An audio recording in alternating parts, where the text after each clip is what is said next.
여러분 안녕하십니까? 주간 종합뉴스입니다.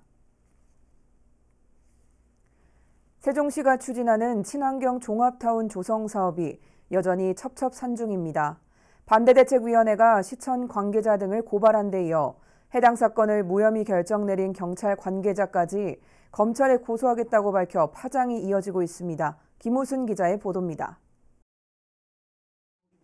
세종시 북부권의 쓰레기 소각장, 일명 친환경 종합타운 조성을 반대하는 주민대책위원회가 시청에서 기자회견을 열었습니다.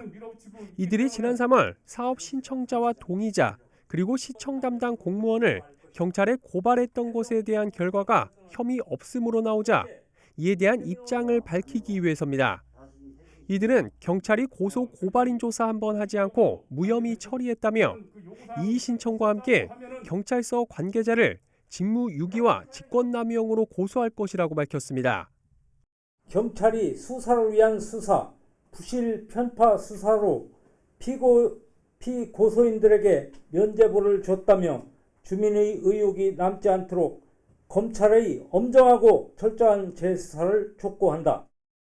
세종시가 쓰레기 소각장 설치를 강행할 경우 원천 봉쇄하겠다는 뜻도 재확인했습니다. 요양원에 입소한 판단 능력이 떨어지는 환자 동의서는 원천 무효라며 동의서 내용을 즉각 공개할 것과 당초 소각장 설치가 예정됐던 신도시 옛 월상공단에 추진할 것을 재차 요구했습니다. 그리고 최민호 시장님도 분명히 당선 전에 재검토하겠다 저하고 약속했습니다. 지금 와서는 법적 절차에 하자가 없으면 진행하겠다. 분명히 저는 정치적으로 말합니다. 제 손을 자르고 싶습니다, 지금. 이에 대해 세종시는 관련 행정 절차는 지속 진행하되 주민들과의 대화도 계속 이어간다는 입장입니다. 또 주민이 원하면 입지선정위원회 주민대표 재구성은 물론 최민호 시장과 주민이 함께하는 관련 선진시설 견학을 추진해 나갈 계획이라고 밝혔습니다. BTV 뉴스 김우순입니다. 박경기 아산시장의 제1호 안건인 참여자치위원회 설치를 담은 조례안이 지난 9월 아산시의회 문턱을 넘지 못하며 보류돼 있는데요. 오는 25일부터 열릴 예정인 아산시의회 정례회에서 해당 조례안이 다시 심사될 예정이어서 통과 여부에 관심이 모아지고 있습니다. 보도에 김장섭 기자입니다. 민선 8기 박경기 아산시장의 1호 안건인 참여자치위원회 설치, 현안과 주요 사업, 정책 결정 과정에서 전문가와 활동가, 이해관계 시민, 공무원 등이 참여해 행정의 민주성과 투명성을 확보하는 역할로 기획 조정과 문화관광, 체육, 환경 녹지 등 12개 분과를 비롯해 대규모 민원 등 사안이 발생했을 때 한시적으로 운영되는 특별위원회를 둘 수 있게 했습니다. 하지만 자치위원회의 의결 권한을 놓고 독단적인 정책 결정이나 현안을 자치위로 미루는 면피 행정이 될 수 있다는 우려가 나온 데다 분과당 20명씩 모두 255명에 달하는 위원수가 과다하다는 지적에 참여자치위원회 설치 내용을 담은 조례안은 지난 9월 아산시 의회의 문턱을 넘지 못하며 보류됐습니다. 이어 10월에 열린 임시회에서도 해당 조례안이 다뤄지지 않으면서 올해 참여자치위원회 구성이 어려워진 상황. 오는 25일부터 아산시 의회 정례회가 열릴 예정인 가운데 참여자치위원회 구성에 관한 조례안이 통과될 수 있을지 관심이 모아지고 있습니다. 아산시는 시의회 지적에 따라 의결 권한을 삭제하고 위원수를 조정하는 등 조례안을 수정해 다시 시의회에 보고한 것으로 알려졌습니다. 이런 가운데 아산시의회 기획행정위원회가 이번 회기에 참여자치위원회 설치 조례안에 대해 재심사할 뜻을 내비쳤습니다. 조직을 너무 비대하게 하지 않느냐 그런 의견들이 있어서 그런 부분을 조금 손을 볼 거예요. 시는 해당 조례안이 통과될 경우 내년 3월 안에 참여자치위원회 출범을 목표로 준비를 할 예정인 가운데 민선 8기 박경기 아산시장의 1호 안건이 이번에는 의회 문턱을 넘을 수 있을지 주목됩니다. BTV 뉴스 김장섭입니다. 민선 8기 아산시 조직 개편안도 쉽지 않을 전망인데요. 아산시의회 야당 의원들이 개편안을 두고 공세를 펼쳤습니다. 오는 25일부터 시작되는 아산시의회 정례회에서 심의가 이뤄질 예정인데 난항이 예보되고 있습니다. 계속해서 김장섭 기자가 보도합니다. 민선 8기 아산시 조직 개편안을 보고받은 아산시의회. 안정근 시의원은 이번 조직 개편안에서 시민이 보이지 않는다며 집행부를 질타했습니다. 안 의원은 현재 조직도에서는 기획경제국 다음에 행정안전국, 복지문화체육국 순이지만 개편안에는 기획경제국, 문화복지국, 행정안전체육국 순으로 배치됐다며 시민의 복지와 안전 대신 시장의 주요 공약사항인 문화와 관련된 부서들이 우선시되고 있음을 보여준다고 지적했습니다. 아까는 시민을 위한다고 하시고 결과적으로 위로 문화를 올렸다는 것은 공약이 시민보다 위에 있다는 말씀을 지금 역설적으로 하시는 부분이에요. 난 이런 부분은 솔직히 많지 않다. 논란이 되고 있는 사회적 경제과의 명칭 변경을 놓고도 다시 한번 의문을 제기했습니다. 기능적으로 봤을 때는 사회적 경제과의 일자리 지원팀이 맞지 어떻게 일자리 지원과에 사회적 경제팀이 들어갈 수 있는지 전 본 의원은 좀 이해가 되지 않습니다. 이에 아산시는 팀원 수와 업무는 그대로 이어가는 만큼 역할의 변화는 없고 더 포괄적이고 넓은 의미를 담기 위한 변경이라고 설명했습니다.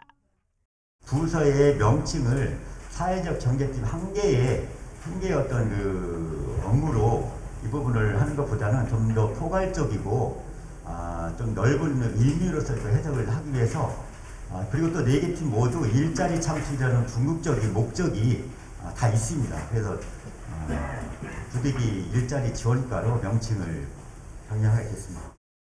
아울러 김미영 시의원은 아트밸리 조성과가 문화관광 분야임에도 녹지환경국에 들어가는 등 시민이 알아보기 쉬운 개편이 아니라 행정의 편의 위주로 편성했다며 전반적인 검토를 요구했습니다. 계속된 질의는 조직 개편안을 심의하는 기획행정위원회에 위임하기로 하면서 마무리됐지만 민선 8기 조직 개편안을 놓고 심의 전부터 야당 시의원들의 집중 공세가 이어지면서 난항이 예고되고 있습니다. BTV 뉴스 김장섭입니다. 천안 원도심 발전의 기폭제가 될 천안 역세권 국가시범 혁신지구 재생사업이 첫 삽을 떴습니다. 오는 2025년까지 2,271억 원을 들여 공동주택과 상업시설, 환승센터 등이 들어섭니다. 송영환 기자의 보도입니다.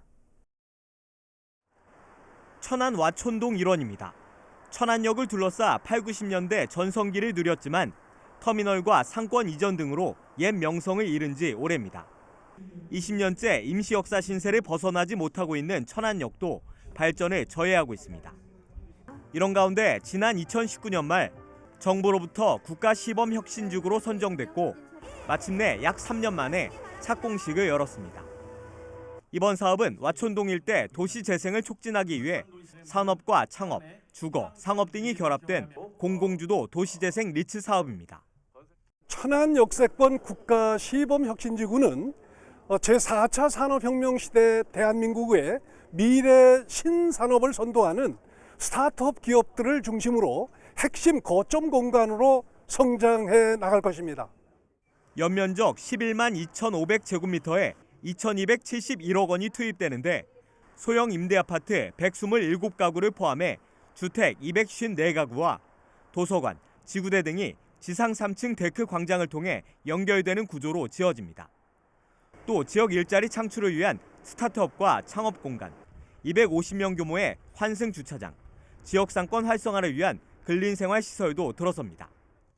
천안역 일대가 많이 낡고 낙후된 분위기가 강했었는데 이번 도생 혁신지구를 통해서 많이 좀 밝고 쾌적하게 바뀔 것 같아서 기대가 되고 평소에도 주차난이 많이 심각했었는데 그런 것들이 많이 개선되지 않을까 싶습니다. 원도심의 랜드마크로 도시재생 활성화를 이끌 이번 사업은 오는 2025년 하반기에 준공될 예정입니다. BTV 뉴스 송용환입니다. 세종시는 처음 건설 당시부터 자전거 타기 좋은 도시로 만들어지고 있는데요. 그만큼 인프라가 비교적 잘 구축돼 있어 자전거 이용자가 꾸준히 늘고 있지만 덩달아 사고 발생도 증가하는 추세입니다. 지자체가 안전사고를 줄이기 위한 대책 마련에 적극 나서야 한다는 지적이 시의회에서 제기됐습니다. 김우순 기자의 보도입니다. 세종시청 인근의 한 자전거 도로, 자전거 거치대에 세워진 어울링 자전거가 자전거 도로 절반을 차지했습니다. 자전거를 탈 때 자칫 전방 주시를 소홀히 하거나 야간에 시야 확보가 잘 안 되면 안전사고 발생이 우려되는 상황입니다. 비단 이곳뿐만 아니라 세종시 곳곳에서 쉽게 찾아볼 수 있는 모습으로 이미 오래전부터 이러한 문제가 제기돼 왔지만 쉽게 개선되지 않고 있습니다. 자전거 거치대 같은 시설물이 자전거 도로를 막고 있는 경우가 허다합니다. 특히 이 자전거 거치대는 자전거 도로 옆에 설치되어 있어서 출범 초기부터 꾸준히 지적이 되어 오고 있는데 여전히 해결의 실마리가 보이지 않고 있는데요. 기왕에 건설된 지역은 장소적인 문제가 있기 때문에 시설 좀 개량이 좀 어렵고요. 거치대가 지금 현재는 직선으로 되어 있습니다. 이걸 사선으로 좀 되게 되면은 좀 거리가 확보될 걸로. 세종 시민들의 자전거 이용이 늘면서 관련 사고 발생도 증가하는 추세입니다. 2019년 기준 교통사고 분석 시스템 자료를 조사한 결과 교통사고 가운데 자전거 사고가 차지하는 비중이 세종은 8.79%로 전국 평균보다 3.07%포인트 높았습니다. 전년 대비 자전거 교통사고 증가율도 37%로 전국에서 가장 높았습니다. 자전거 사고를 줄이기 위한 대책 마련이 필요하다는 목소리가 나오는 이유입니다. 계속해서 제기되는 문제 중에 자전거 도로의 노면 불량, 또 도로 특과의 높이 차이 등 도로 상태에 관련된 것도 많이 있는데요.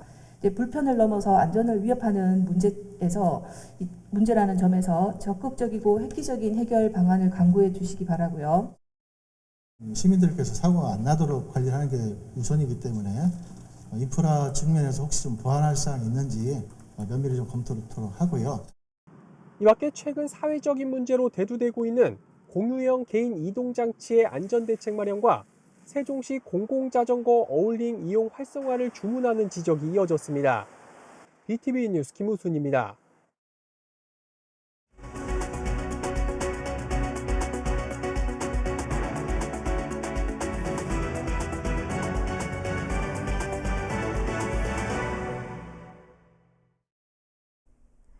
친구네 집에 간 적은 있어도 집이 좁고 더러워서 친구를 데려온 적은 없다.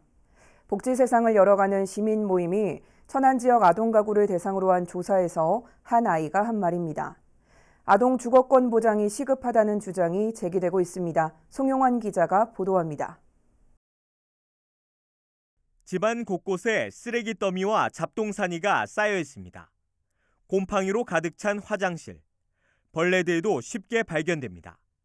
지난 7월과 8월 복지 세상을 열어가는 시민 모임이 대면 조사로 실시한 천안 지역 아동 가구들의 실상입니다. 실제로 2015년에 발표된 자료에 따르면 천안시 아동 가구의 최저 주거 기준 미달 비율은 6.9%로 전국과 충남 평균보다는 낮지만 동남구의 경우엔 9.1%에 달했습니다. 여인숙이나 고시원, 비닐하우스, 컨테이너 등 주택의 가구에 거주하는 가구 수도 지난 15년 동안 부쩍 늘었습니다. 일각에선 최저 주거 기준이 2011년에 만들어져 현실성이 떨어지고 이마저도 일본이나 영국 등 선진국에 크게 뒤떨어진다고 지적했습니다. 또 면적 중심인 최저 주거 기준에 채광이나 환기 등 환경적인 부분을 강화해 질적 수준을 높여야 한다고 덧붙였습니다. 2011년도에 만들어진 이후로 전혀 개정이 안 되고 있어요. 그리고 그게 이제 보통 면적 대비로만 그 기준선을 만들기 때문에 좀 더 질적 수준을 고려한 최저 주거 기준선의 마련이 필요하고요. 아동 주거권 보장을 위한 조례 제정이 필요하다는 주장도 나왔습니다. 어린이재단 김승현 충남지역 본부장은 아동의 주거 복지는 청년이나 신혼부부, 노인에 비해 정책 사각지대에 놓여 있다며 서울이나 부산, 일부 경기도 기초단체처럼 관련 조례를 제정해야 한다고 제안했습니다. 아동 주거권 보장을 위한 지자체 책무를 명시하는 것입니다. 이후에 주거정책 수립 그리고 예산 확보를 위해서 반드시 선행되어야 할 것인데요. 이렇게 조례가 제정된 이후에 천안시는 아동 가구의 특성과 그리고 지역사회 욕구를 반영한 주거복지 로드맵을 수립하였으면 합니다. 또 천안시를 포함한 유관 기관들이 네트워크를 구축하고 아동 주거권에 대한 인식 개선과 정책 발굴을 위한 다양한 캠페인도 함께 전개돼야 한다고 밝혔습니다. BTV 뉴스 송용환입니다. 드론 특구로 지정된 세종시에서 고층 건물 화재 진화에 투입될 소방 드론 시연 행사가 진행됐습니다. 실증 과정에서 여러 문제점이 노출됐지만 신기술을 선보이며 상용화에 대한 기대감을 높였습니다. 김우순 기자의 보도입니다. 고층 창문을 깰 수 있도록 개조된 일명 스피어 드론입니다. 천천히 이륙하더니 바닥에 고정된 유리에 가서 닿자 두께 12mm의 강화 유리가 산산조각 납니다. 드론에 설치된 화살촉같이 생긴 장치가 5초에 20회 타격하며 유리를 박살낸 겁니다. 고층 건물 화재를 초기에 진화할 수 있도록 개조된 일명 소화액 분사 드론. 드론에 설치된 노즐을 통해 공중에 소화액을 뿌립니다. 고층 건물에서 화재가 발생했을 때 스피어 드론이 창문을 깨고 소화액 분사 드론이 진화하는 역할을 맡게 됩니다. 고층에 최대한 빨리 사다리초보다도 먼저 가고 사람이 뛰어올라가는데 한계가 있기 때문에 이 스피어 드론을 이용해가지고 20m, 30m를 올려서 정확하게 때린다 그러면 초동 조치가 그만큼 빨라지겠죠. 다만 아직은 실증 단계인 만큼 앞으로 보완해야 할 부분도 여러 보였습니다. 통신 장애가 생기면 자동 비행이 어렵고 실제 건물 창문 앞에선 탄착점을 찾지 못하거나 드론의 무게가 무거워 비행을 얼마 하지 못하는 등의 여러 문제가 노출된 겁니다. 지금은 우리가 이제 실용화 단계니까 어떻게 보면 이게 이제 양쪽으로 분류돼서 25km로 갔지만 앞으로는 이제 하나로 묶어서 그리고 그것을 스테이션화 한다는 거죠. 그 소방 드론하고 소방 지휘본부하고 연결이 돼 가지고 그렇게 해서 이 드론이 이제 만들어질 예정입니다. 세종시에선 이러한 소방 드론을 비롯해 드론을 이용한 배송 서비스와 도로 시설물 관리 서비스 등 모두 6가지 실증이 진행 중입니다. 지난해 세종시가 드론 특구로 지정된 데 이어 2년 연속으로 드론 실증 도시 구축 사업에 선정되면서 드론 산업의 메카로 발돋움하고 있습니다. BTV 뉴스 김우순입니다. 소나무를 말라 죽게 하는 소나무 재선충병이 아산에서도 발견됐습니다. 아산시는 발병지 반경 2km를 소나무류 반출 금지 구역으로 지정하고 긴급 방제에 나섰습니다. 보도에 김장섭 기자입니다. 푸르러야 할 솔잎이 젓갈색으로 변해버렸습니다. 잎부터 마르기 시작해 나무 전체가 말라 죽었습니다. 소나무 재선충병에 감염된 겁니다. 소나무 재선충병은 나무 안으로 침입한 재선충이 빠르게 증식하면서 뿌리로부터 올라오는 수분과 양분의 이동을 막아 소나무가 고사하는 병입니다. 누렇게 말라 죽은 소나무 2그루가 지난달 24일 아산 송악면에서도 발견됐는데 충남도 산림자원연구소에서 검사를 한 결과 소나무 재선충병으로 최종 확인됐습니다. 아산에서는 첫 발생입니다. 이에 따라 소나무 재선충병 발병지 반경 2km 내에 있는 모든 소나무류는 반출이 금지됩니다. 금지구역은 송악면 유곡리와 송악리, 거산리와 종곡리로 시는 정밀 예찰에 들어가는 한편 이달 중 소나무류 이동 단속 초소를 설치해 운영하고 다음 달까지 발병지 반경 30m 안에 있는 소나무류를 모두 제거할 계획입니다. 또한 반경 100m 안에 있는 소나무류에 재선충과 매개충을 죽이는 합재 나무 주사를 놓고 재선충이 활동하기 전인 내년 3월까지 발병지 2km 안에 있는 소나무류에 재선충병 예방 주사를 놔 확산을 막을 방침입니다. 반경 2km 내 재선충병 예방 나무 주사 약 500헥타를 내년 3월까지 완료할 계획입니다. 아울러 시는 고사된 소나무류가 발견되면 즉시 아산시 산림과로 신고해달라고 당부했습니다. BTV 뉴스 김장섭입니다. 롯데그룹이 사회공헌 사업으로 조성한 맘편한 놀이터가 천안 봉서어린이공원에 개장했습니다. 놀이터의 이름처럼 엄마도 아이도 마음 놓고 뛰어놀 수 있는 공간으로 재탄생했습니다. 송용환 기자의 보도입니다. 공원 한편에 볼품없던 공간이 어린이들이 마음껏 뛰어놀 수 있는 놀이터로 변했습니다. 형형색색의 놀이기구에 친숙한 캐릭터는 아이들이 상상의 나래를 펼 수 있도록 만들었습니다. 여기 원래 공터였었어요. 그래서 조금 아깝다 생각하고 있었는데 이렇게 놀이시설이 크게 들어와서 자주 올 수 있을 것 같아서 좋아해요.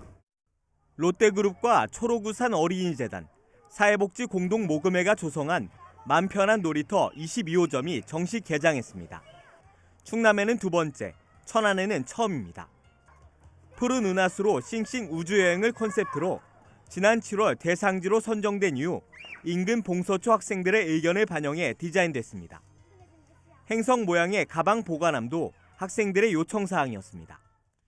맘 편한 놀이터는 일반 놀이터와 다르게 아이들이 만드는 과정부터 직접 참여하여 놀이터에서 안전한 놀 권리와 놀이 환경에 대해 주인의식을 키워나갈 수 있도록 하는데 그 목적이 있다 할 수 있겠습니다. 오늘 여는 이 맘 편한 어린이 놀이터를 계기로 해서 우리 사회에 어린이들에 대한 어린이를 낳아서 키우기 좋은 그런 도시, 그런 지역사회를 만들기 위해서 맘 편한 놀이터는 아이들의 놀 권리를 보장하고 엄마의 마음이 편안한 세상을 만들자는 취지의 롯데의 사회공헌 사업입니다. BTV 뉴스 송용환입니다. 전국 장애인체전에서 8연패를 달성한 천안시청 좌식 배구단이 짧은 휴식을 마치고 훈련에 복귀했습니다.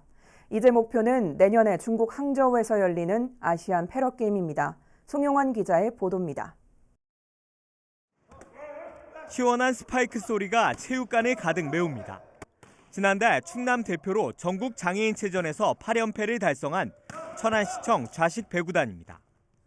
최근 짧은 휴식기를 마친 배구단은 이번 주부터 훈련에 복귀해 하루 6, 7시간씩 구슬땀을 흘리고 있습니다.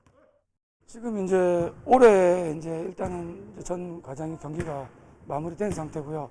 선수들은 이제 몸 관리, 또 기초 체력부터 기본적인 몸 관리 좀 준비하고 있고요. 이제 목표는 내년 10월 중국 항저우에서 열리는 아시안 패러게임. 다음 달 국가대표 선발전을 앞두고 즐기는 마음으로 훈련에 임하고 있습니다. 이미 국내 최강을 입증한 만큼 2002년 이후 20년 만에 메달 사냥에 나선다는 계획입니다. 저희가 2002년 아시안게임에서 저희가 동메달 한 번 따고 지금까지 메달을 한 번도 못 땄어요. 그래서 이번에 이제 그 중국 아시안게임에 출전을 하게 되면 꼭 진짜 동메달이라도 한 번 좀 따고 싶은데. 이를 위해 오는 21일부터 일주일 동안 제주도로 전지훈련을 떠납니다. BTV 뉴스 송용환입니다. 이상으로 주간 종합 뉴스를 마칩니다. 시청해주신 여러분 고맙습니다.